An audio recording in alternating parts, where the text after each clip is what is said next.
Olá, boa noite. Uma alegria estar aqui com vocês. Obrigada pelo convite, pela oportunidade. Está todo mundo me ouvindo bem?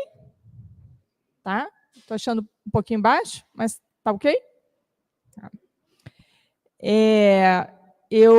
Quando eu cheguei, né, fui recebida pelo Márcio, e o Márcio imaginou que eu tivesse vindo aqui pela primeira vez. De fato, a casa está muito diferente de quando eu vinha, mas eu já estive aqui muitas vezes pelo trabalho de Comerge.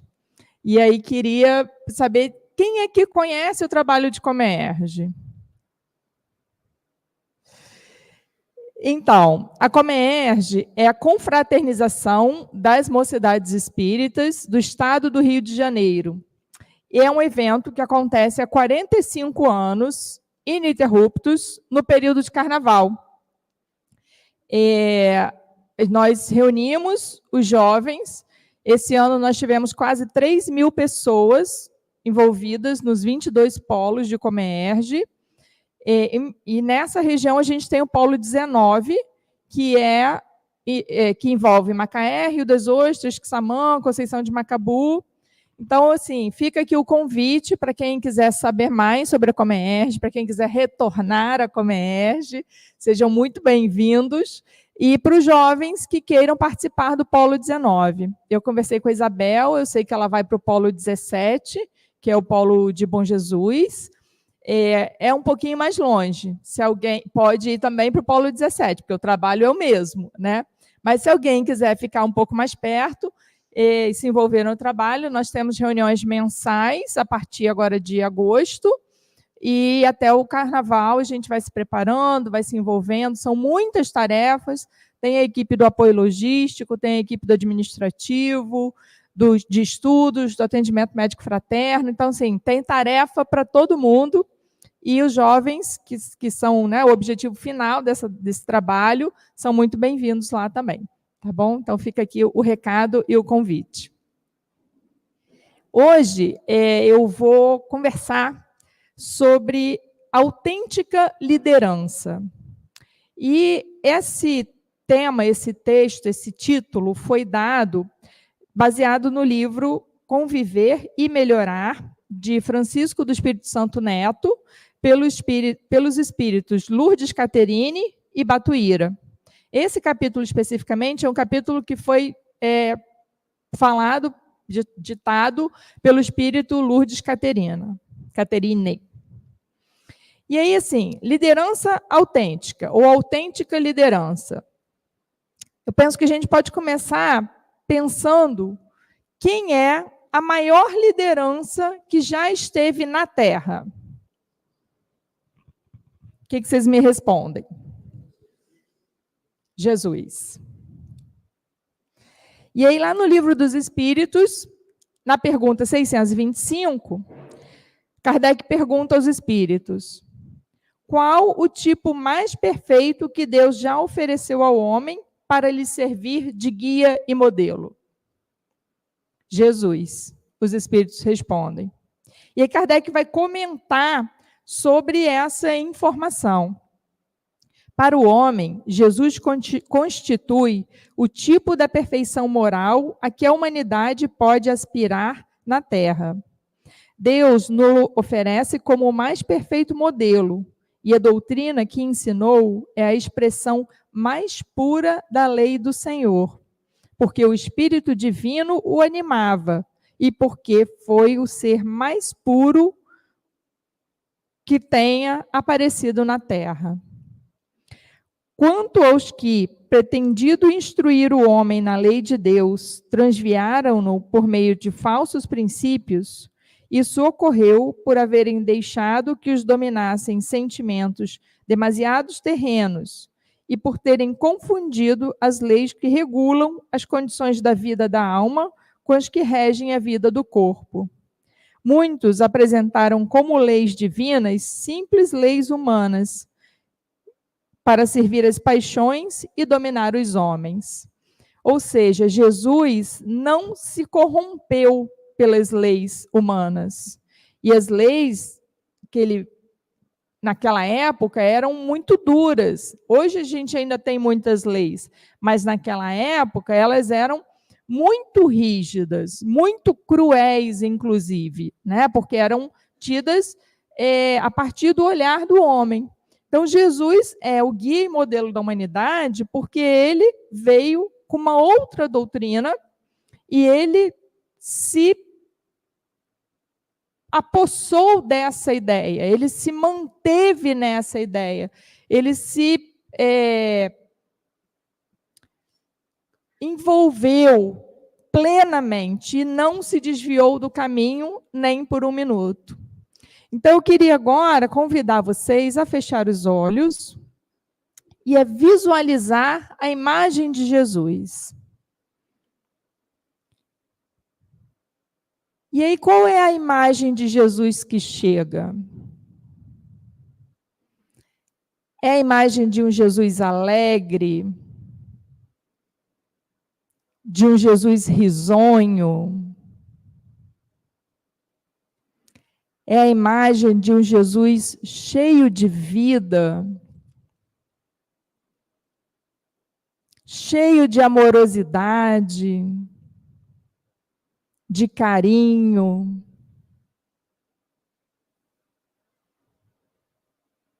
Podemos abrir os nossos olhos, guardar essa imagem querida de Jesus. O Adenauer Novaes, no livro Psicologia do Evangelho, ele descreve Jesus como um homem alegre e cheio de vida. E aí a gente vai ver que esse relato é um relato que se repete em muitos livros, né? No livro Jesus no Lar, o irmão Neio Lúcio vai descrever, né, nas histórias que Jesus passa com os seus apóstolos, com os seus discípulos, um Jesus que dá risada, um Jesus que bota a mão no ombro, um Jesus que às vezes briga, que chama a atenção, mas sempre com muita amorosidade, um Jesus bem-humorado, né? Porque assim, ao longo dos séculos, alguns segmentos religiosos, por necessidade do uso do poder, foram colocando um Jesus muito sério, um Jesus muito rígido, um Jesus muito cirúrgico nas suas colocações, mas de forma muito específica, né? E tanto o Neio Lúcio, no Jesus no Lar, quanto o irmão X, que é Humberto de Campos, no livro Boa Nova, vão colocar um Jesus muito alegre, um Jesus muito leve, um Jesus muito feliz, cheio de vida, né? E aí o Espiritismo traz essa informação para a gente, para que a gente vá modificando essa imagem mental que nós mesmos já vivemos por muitas encarnações. E aí era um Jesus sem preconceitos, sem dificuldade, porque o Jesus, ele lê a nossa alma, ele entende a dificuldade de cada um. Quando Madalena, num primeiro momento, vai conversar com ele sabia das dores de Madalena, ele sabia das atitudes de Madalena, ele sabia de toda a situação não agradável que ela vivia, mas ele sabia do seu desejo de melhorar, ele sabia do potencial de Madalena. Então, ele ali a liberta daquele processo obsessivo que ela vivia e faz com que ela siga o seu caminho. Então, ela foi buscar em Jesus esse amor puro, esse amor de alguém que ama apesar das dificuldades, apesar das limitações, mas foi também orientando Madalena. Não vá e não peques mais. E ela foi ali se envolvendo. Então, Jesus era um Jesus sem dificuldades para entender os semelhantes. Ele tem um olhar muito mais profundo. E ele não era, ele é.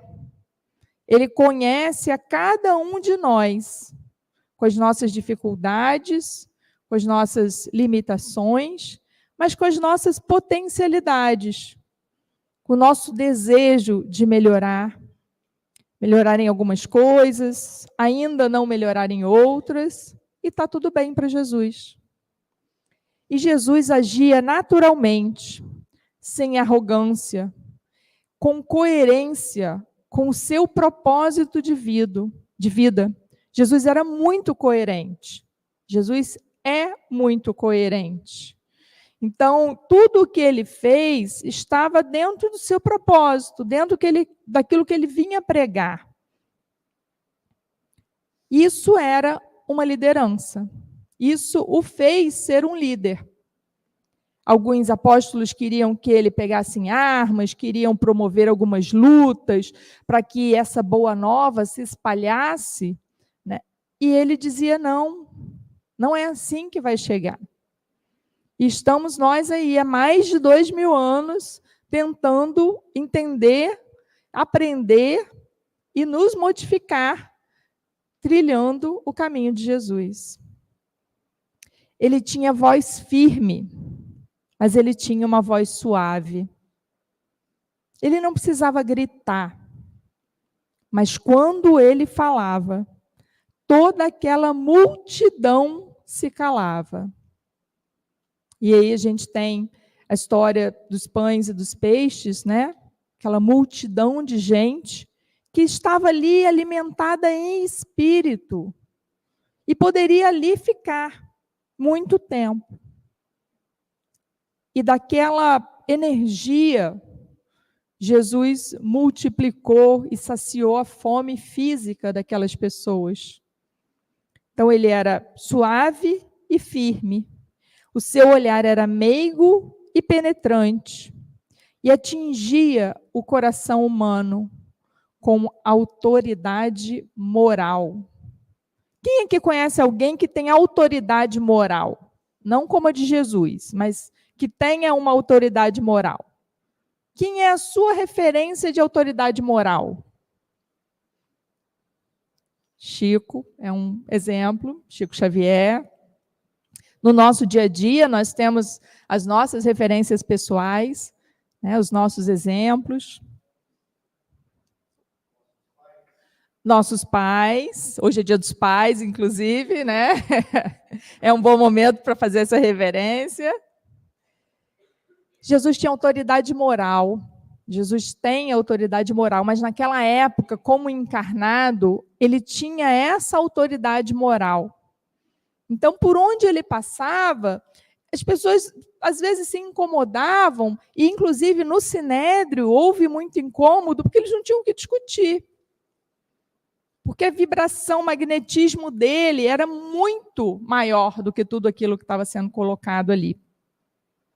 E Jesus tinha sabedoria. Então, através dessa sabedoria, dessa autoridade moral, a palavra dele se manifestou e ainda permanece entre nós, 2000 anos depois, infinitas guerras depois. Nada se perdeu do que ele disse. E aí, o Espírito Lourdes Catherine, no livro Conviver e Melhorar, ela propõe 2 tipos de liderança. Uma liderança que ela chama de liderança nata e uma liderança produzida.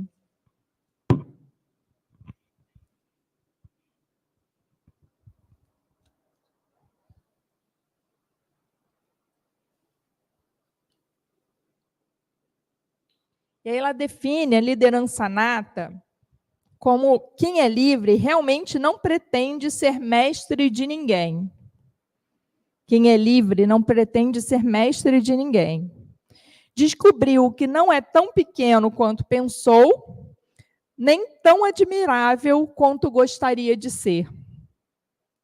Isso faz parte da constituição da liderança nata. E aí o Andrei Moreira, no livro Atitude, ele diz que essas são as características da humildade.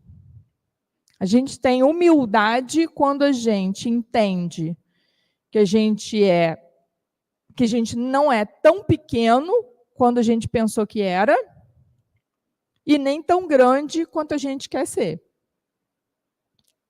Estamos no caminho. Então, reconhecer isso faz com que reconheçamos os nossos próprios limites e as nossas próprias limitações. Sejam elas no âmbito físico, do envelhecimento, por exemplo, que a mente, eu tenho estudado um pouco sobre isso, né, de que a mente vai mantendo produtiva, mas o corpo não acompanha. Então, há que se ter sabedoria para lidar. Seja no âmbito moral, de tantas coisas que a gente gostaria de fazer e de ser e que a gente ainda não consegue. Aquilo que eu quero, eu não faço. E aquilo que eu não quero, esse sim eu faço. Já dizia Paulo. Então, reconhecer essa dificuldade, essa limitação, faz parte dessa liderança nata, dessa humildade, como diz André Moreira. O ser liberto faz sua caminhada evolucional sabendo que a própria existência depende exclusivamente da autocompreensão. A nossa evolução não depende de eu compreender o outro. Não depende do meu julgamento sobre fulano, beltrano, ciclano, que está fazendo isso, que está fazendo aquilo, que eu deveria fazer, que não faz, que não depende. E aí o Espiritismo traz isso muito claramente, quando coloca a necessidade de autoavaliação. Então, a autocompreensão é o caminho exclusivo para a caminhada evolutiva, como diz Lourdes Catherine. E aí ela ainda propõe, o líder nato traz das vidas passadas um manancial expressivo de experiências e conhecimentos. Essa liderança vem revestida de carisma, organização e equilíbrio na capacidade de comando. É firme e objetivo e inspira confiança. É claro que, se nós já estamos em muitas encarnações, já viemos, nós estamos como espíritos medianos, já não somos mais espíritos primitivos e ainda não somos espíritos puros.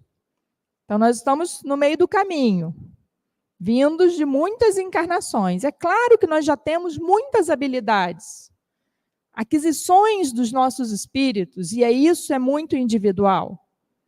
Então, isso também compõe uma liderança. Realiza incansavelmente uma tarefa de amor em consonância com as altas esferas a que se acha vinculado pelas leis de afinidade ou de simpatia. Aprender a ouvir para auxiliar, sem a pretensão de resolver. Uma liderança nata não tem a pretensão de resolver, mas sim de ouvir, e mantém a fé sempre renovada. E aí, além de Jesus, nós podemos pensar em outras lideranças. Já foi falado aqui o Chico Xavier, que é uma referência de liderança, né? O quanto, não só pela sua mediunidade, mas o quanto ele conseguiu... no trabalho, né, no trabalho na casa espírita, no atendimento fraterno, enfim, todas as tarefas dele, como ele foi uma liderança positiva, né, e ele acolhia todos os outros trabalhadores das casas por onde ele passou. Madre Teresa, e aí tem uma história que eu gosto muito, não sei se vocês viram o filme da Madre Teresa de Calcutá, e ela era uma liderança, né? Assim, pequenininha, mas de uma voz firme, mais suave, de olhar penetrante.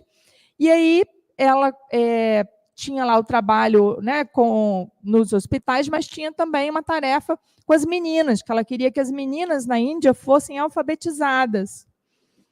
E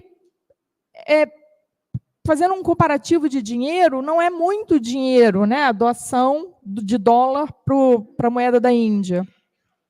E, em algum momento, eles montaram um escritório em Nova York, para angariar fundos e tal, para poder fazer a obra crescer, para o hospital, para ajudar as meninas, etc.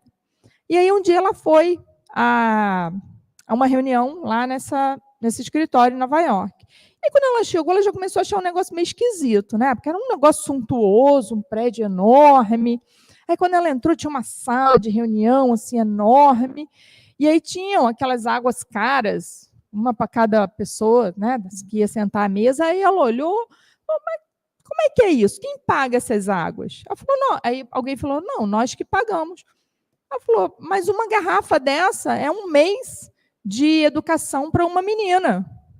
Não, mas a gente precisa botar essas garrafas, essa água, porque a gente vai chamar mais investidor. Ela falou, não. E ali, ela acabou a reunião e mandou fechar o escritório. Fechou o escritório de Nova York, porque as pessoas não tinham compreendido a singeleza do trabalho. Então, Madre Teresa é para nós também uma referência de liderança nata, positiva, construtiva.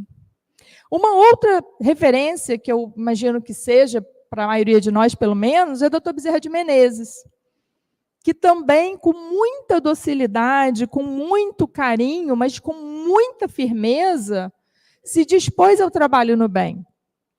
E aí tem uma história, né, que eu não sei se é verídico ou não, mas a diferença teve uma vez que Chico estava lá, ia começar a psicografar, aquele salão lotado de gente, e aí tinha um corredor assim no meio, e aí Emmanuel ia começar a reunião, Emmanuel chegou na porta do centro e foi... Um segundo ele estava do lado do Chico. Dr. Bezerra levou 20 minutos para chegar, porque ele abraçava um, ele abraçava outro, ele ia passando. Então, assim, tem diferença de conduta moral do que a gente conhece de Emmanuel e de Dr. Bezerra? Não. Tem diferença na forma como um e como o outro trabalha? Faz de um e de outro menor? Não. Porque nós somos diferentes. Então, as formas de liderança também são formas diferentes. Pelos relatos do próprio Chico e de outros médiuns, nós sabemos que o Emmanuel ele é muito mais rigoroso na sua conduta. Mas quando a gente lê uma página trazida, ditada por ele, a gente vê o quanto de sabedoria e o quanto de amor existe ali. Da mesma forma, Dr. Bezerra tem uma fala um pouco mais suave, um pouco mais amorosa, mas também de muita dedicação e humor e amor. E assim somos nós, com as nossas características de uma vida, de muitas vidas, do que aprendemos, do que estamos colocando à disposição do bem. Bom, eu falei que a Lourdes Caterine propôs duas lideranças. A liderança nata, que eu já falei, e o que ela chama de liderança produzida. São pessoas dominadas pela paixão e pelo comando, pela autoridade. Pela paixão do comando e pela autoridade. São manipuladores. Só que é necessário lembrar que todos nós somos manipuladores em algum grau. Todos nós vamos manipular informações, nossos próprios desejos, nossas próprias dificuldades, em algum grau. São pessoas que querem arrumar e resolver problemas que não são da sua competência. Quem conhece alguém assim? Que vive se metendo onde não é chamado? É severo coordenador. Somente aceita as velhas interpretações com as quais está acostumado. não consegue vislumbrar conceitos inovadores e nem criar situações novas. E isso é um problema nos dias de hoje. Por quê? Nós estamos, dos anos 2000 para cá, mais especificamente, vivendo um mundo de renovação. A gente está recebendo essas crianças, esses adolescentes, com um outro chip. É muito diferente. Não é verdade? Quem vive isso já viveu isso. Por quê? Porque a Terra está passando por esse processo de renovação. Então, a diversidade é necessária. Porque a gente já aprendeu que aquilo que é diverso é aquilo que nos completa. Como dizem, né? Se todos gostassem de amarelo, o que seria do azul? E aí, é necessário que nós pensemos nos vários tipos de diversidade. Na Comerge, esse ano, a gente falou sobre diversidade. E aí a gente falou sobre a diversidade religiosa, a diversidade etária, porque às vezes na mesma casa você tem o vovô, o bisavô, o pai, o filho, o neto, o bisneto, né? E aí há conflitos de geração. Então, nós precisamos buscar a flexibilidade, a flexibilização. É fácil? Não. Não mesmo. Mas é necessário que busquemos a flexibilização em tudo quanto é possível para nós neste momento encarnatório. Pode ser que eu só consiga ir até aqui. Na outra encarnação, eu vou mais adiante. Porque a diversidade faz parte do processo evolutivo. E a liderança produzida, como diz Lourdes Catherine, somente aceita as velhas interpretações.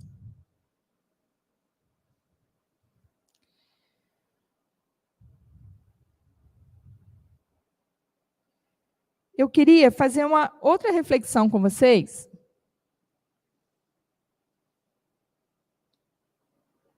Sobre a pluralidade das existências. Todos nós acreditamos na pluralidade das existências? Já reencarnamos muitas vezes? Muitas vezes. E aí, se eu hoje, isso eu ouvi de uma amiga trabalhadora de Comerge, se eu hoje sou uma pessoa, vou dar um exemplo radical, tá, gente? Muito, muito, muito machista, que utiliza de violência. Qual pode ser um caminho para eu aprender sobre a igualdade de gênero? Vir no sexo oposto. Talvez muçulmana?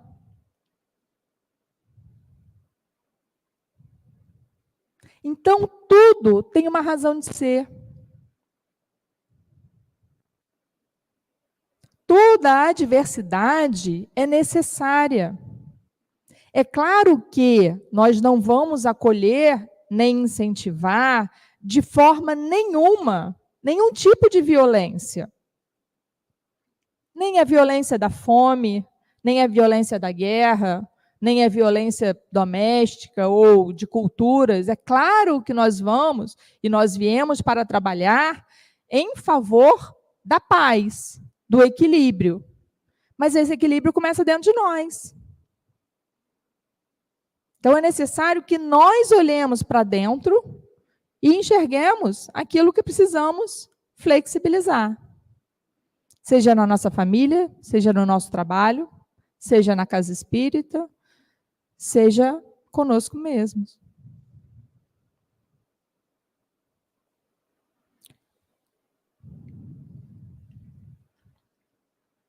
E aí, de novo, uma citação da Lourdes Catherine, Compreende que você participa de um grupo de seres humanos em busca de crescimento, não de uma assembleia de anjos.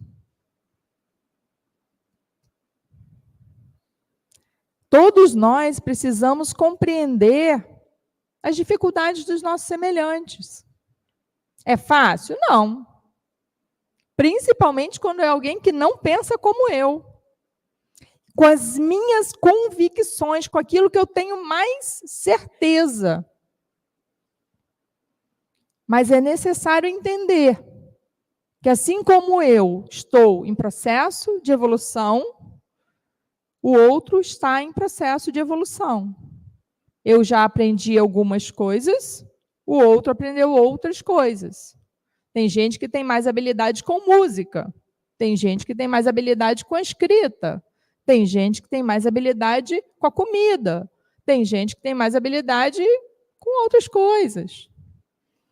E cada um de nós, sejam as habilidades morais, sejam as habilidades de toda a ordem, vai fazer uma diferença. E aí, a Lourdes Catherine, esse capítulo, na verdade, ele começa com uma pergunta de uma pessoa encarnada para esse espírito. Esse livro é uma coletânea de perguntas que foram feitas aos espíritos, Lourdes Catherine e Batuíra, e eles dão a resposta. Eles trazem uma reflexão. E aí a pergunta é a seguinte: é claro que isso não acontece em Rio das Ostras, também não acontece em Macaé, isso acontece só lá em Minas Gerais. Que é o seguinte: fatores limitantes. Frequento um centro espírita onde há enorme rivalidade entre dois grupos. É uma verdadeira guerra dissimulada entre duas pessoas. Uma quer continuar a ser o líder. A outra quer o lugar daquela a qualquer preço. Por trás existe um interesse mesquinho e particularista em servir e agradar os ceareiros, a fim de conquistar simpatia e amizade, e, como resultado, obter adeptos de uma causa própria. Como entender tudo isso? Qual deve ser a minha posição, no caso da pessoa que escreveu, num lugar onde se ensina a união, a solidariedade e o amor, e, no entanto, disfarçadamente atacam e rebaixam uns aos outros? E aí, como é que resolve esse problema na casa espírita?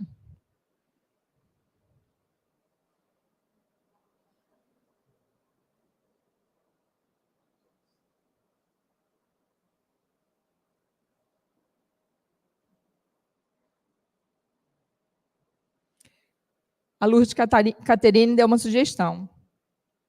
Tenha como ponto de entendimento a condição humana. A condição humana. E encontre o ponto positivo em todas as ocorrências e situações que a vida lhe apresentar. As maiores oportunidades de aprendizagem surgem em nossa vida disfarçadas de desafios e dificuldades. Então, cada um dos envolvidos nessas situações precisa olhar com olhos bons. Julgar negativamente menos e tentar entender a posição de cada um. E muitas vezes a gente fala isso: nossa, mas fulano é espírita e ainda assim ele faz tal... Sim, eu também sou espírita. E ainda assim, nem conto para vocês. Então, a casa espírita é feita de pessoas. São só as pessoas. O movimento espírita, a casa espírita é feita de paredes, mas o movimento espírita é feito de pessoas. E é necessário que nós tenhamos com o outro a mesma compaixão com o que queremos que os outros tenham conosco. Ainda que muitas vezes não recebamos aquilo que achamos que merecemos. Mas é necessário que se tenha um olhar amoroso, um olhar de entendimento, uma busca pela potencialidade de cada um. Quem seria um melhor presidente da Casa Espírita? Dr. Bezerra ou Emmanuel?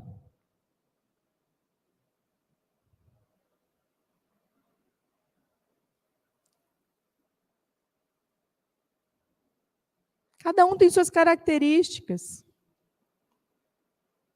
Se colocar a potencialidade de cada um no serviço do bem, tudo flui.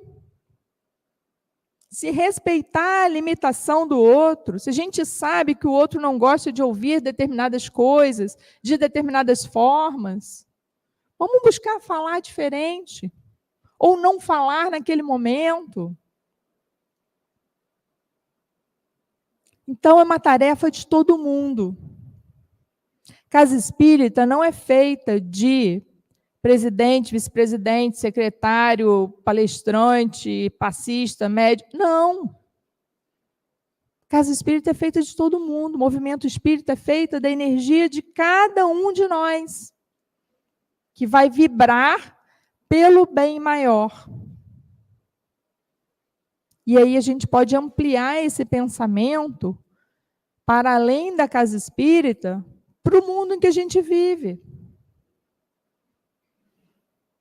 Ao invés de questionar determinadas situações nacionais ou internacionais, que façamos uma oração.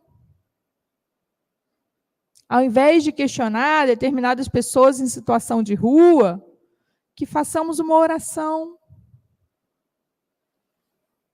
Porque talvez aquelas pessoas não consigam ainda enxergar da forma que nós enxergamos. E isso não quer dizer que nós somos melhores ou piores. Muito pelo contrário. São situações muito específicas e direcionadas. Todos nós somos, em algum grau, líderes natos, porque trazemos da nossa história encarnatória essa habilidade, e todos nós, em algum grau, estamos líderes produzidos, porque ainda temos muitas questões a melhorar.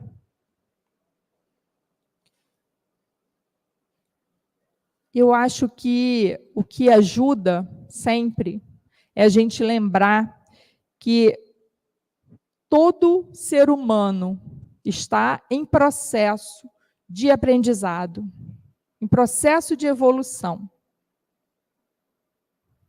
E isso é independente da idade cronológica que nós estamos vivendo hoje. Nós temos hoje reencarnando crianças muito mais sábias do que nós. Nós temos a necessidade de ouvi-las. Mas também precisamos olhar para nós e entender a potencialidade e a condição espiritual de que já nos encontramos para cada vez caminhar um pouco mais. A liderança também é treinamento. Nós treinamos todos os dias, porque a principal liderança é a liderança de nós mesmos. Essa é a principal liderança. É isso que vai nos levar ao encontro de Jesus. Porque no final, seremos só nós. Vai chegar um momento que a gente não vai mais usar a expressão muito cacique para pouco indígena. A gente vai usar muito mais uma outra expressão, que é, se cada um varrer a frente da sua casa, a rua fica limpa. Então, se nós começarmos a olhar para nós, para as nossas necessidades, e para as nossas potencialidades, nós vamos alavancar o progresso enquanto coletividade. O meu compromisso, primeiro, é comigo. E sendo comigo, eu estou comprometida com a coletividade. E aí eu vou pedir licença para ler uma psicografia que foi recebida pelo médium Marcel Mariano, na cidade de Salvador, na Bahia, em 26 de janeiro de 2024. Marcel Mariano é um dos trabalhadores da Mansão do Caminho. E ele recebe o espírito Marta, e aí, pelo espírito Marta, veio esse recado que eu achei muito compatível com essa conversa, né?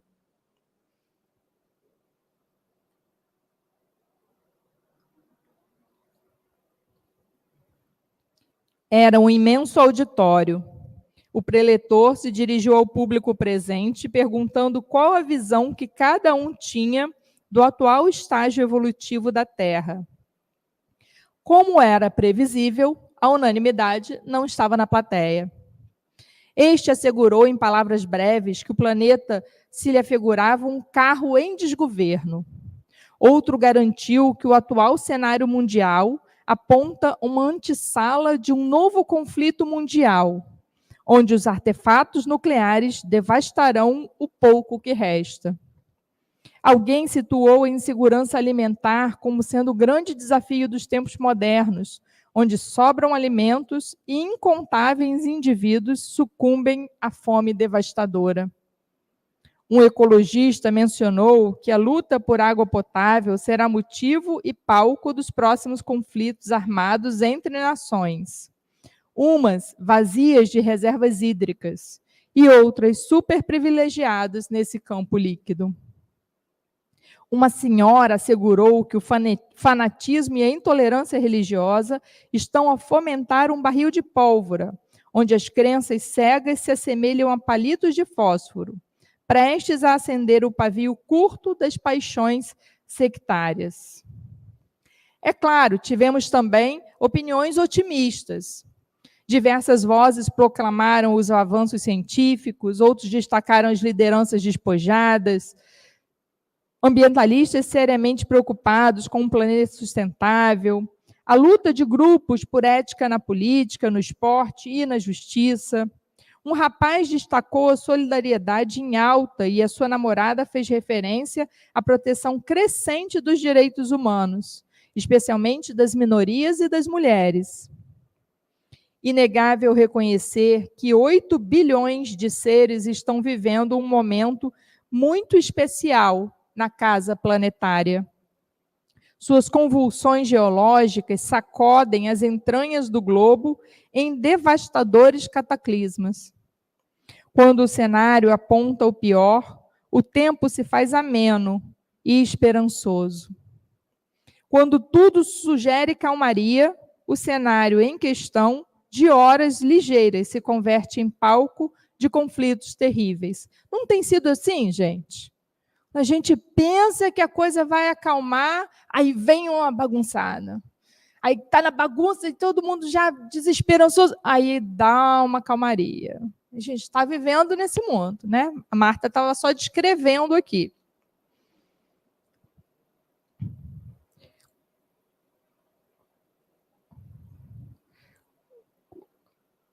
Quando tudo sugere calmaria, o cenário em questão de horas ligeiras se converte em palco de conflitos terríveis, rasgando o frágil tecido social e deixando uma imensa incerteza nas almas. E cada um de nós está no olho do furacão. Ninguém está isento de ser atingido pelas ocorrências malsãs. Pessoa alguma blindada contra as adversidades que surgem inesperadas. A questão parece ser outra.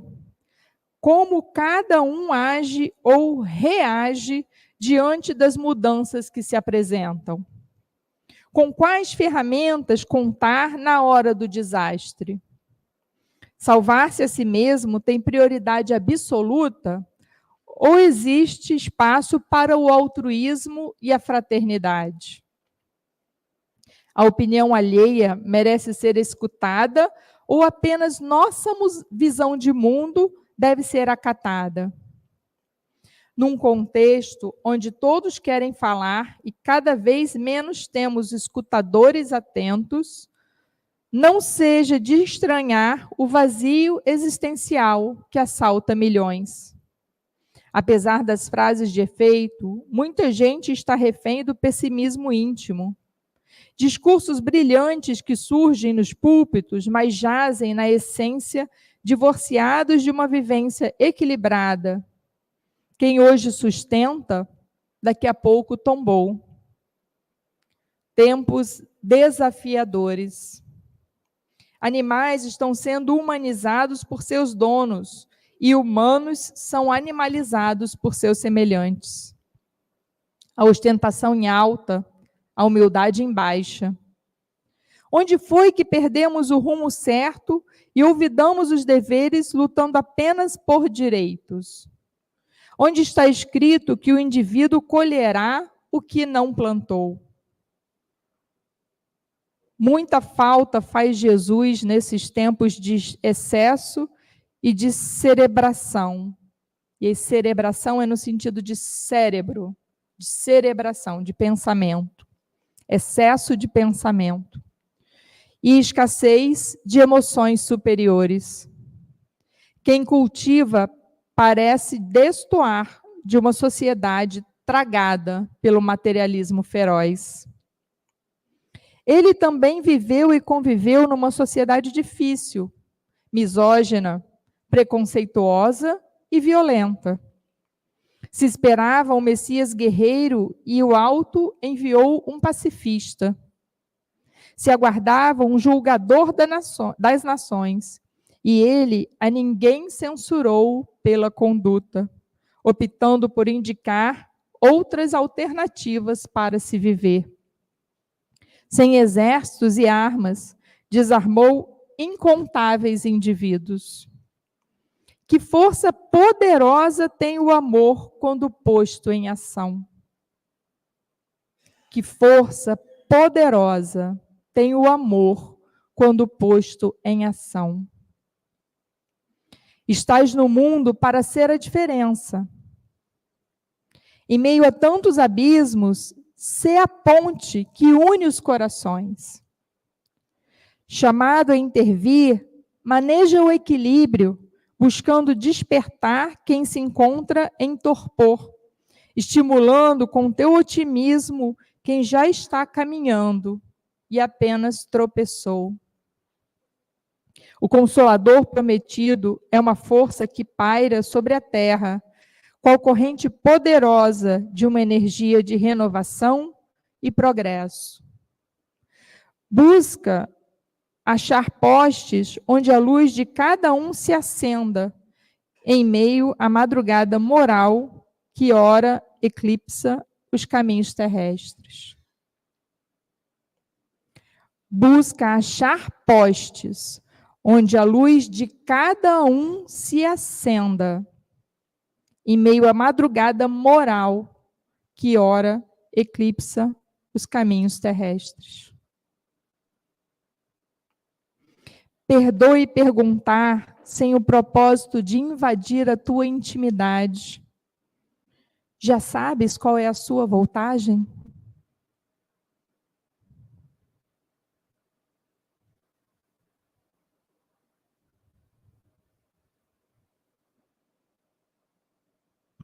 Que força poderosa tem o amor quando posto em ação. Que olhemos para dentro, para entender em que posição de liderança autêntica nos encontramos. E saber em qual voltagem estamos vibrando. Seremos somente líderes de nós mesmos.